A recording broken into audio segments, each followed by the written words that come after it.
வணக்கம். நங்கையின் வாய்ஸ்ல நம் நாட்டின் கலாச்சாரம் பண்பாட்டின் மீது வீசப்பட்ட செருப்பு பத்தி தான் பார்க்க போறோம்.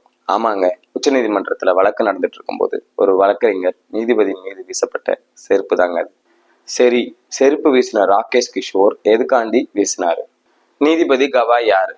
அரசு துறையில இடஒதுக்கீட்டு அடிப்படையில எல்லா ஜாதிக்காரர்களுக்கும் இடம் கிடைச்சிருக்கு. நீதித்துறையில இடஒதுக்கீட்டு அடிப்படையில எல்லா சாதிக்காரர்களுக்கும் வேலை வாய்ப்பு கொடுக்க சொல்லி நீதிபதி சொல்லிட்டாரு. அந்த கோபத்தின் வெளிப்பாடு தான் இந்த செருப்பு வீச்சு. இதை வெளிப்படையா சொன்னா நாம எல்லாம் அவங்க மேல கோவப்படுவேன்னு சாமி மேல பழிய போட்டாரு. சாமியும் நான் தான் சொன்னேன்னு சொல்ல போறதில்ல, சாமியை நம்மளும் கேட்க போறதில்ல. ஒரு உயிர்ல குறை இருக்குது, முன்ஜென்ம பாவம், கடவுளுடைய சாபம் அப்படின்னு சொல்லி கதை கட்டுவாங்க. ஆண் பெண் மத்தியில நாங்க பிறக்கலையா? கடவுளோட செயலா இருந்தா பிறக்கும் போதே தெரிஞ்சிருக்கணும் தானே. வளரும் போதுதான் எங்களுக்கு தெரியும். அதுக்காண்டி நாங்க பெத்தவங்களையோ கடவுளையோ நாங்க சபிக்கல. நாங்க நல்லா வாழ்ந்துக்கிட்டு தானே இருக்கோம். நல்ல நிலைமையில பிறந்த நீங்க ஏயா ஜாதி மதம்னு சொல்லி அடிச்சுக்கிட்டு சாகுறீங்க? அறிவியல் வளர்ச்சி அடைஞ்சிருக்கே தவிர மனிதாபிமானம் இன்னும் உண்டாகல. இனியாவது பிறக்கிற குழந்தைங்களுக்கு ஜாதி மதத்தை பத்தி சொல்லி கொடுக்காம பெத்தவங்க தான் உங்களுடைய கடவுள் அப்படின்னு சொல்லி கொடுங்க. சக மனுஷங்களையும் மதிக்க கத்து கொடுங்க.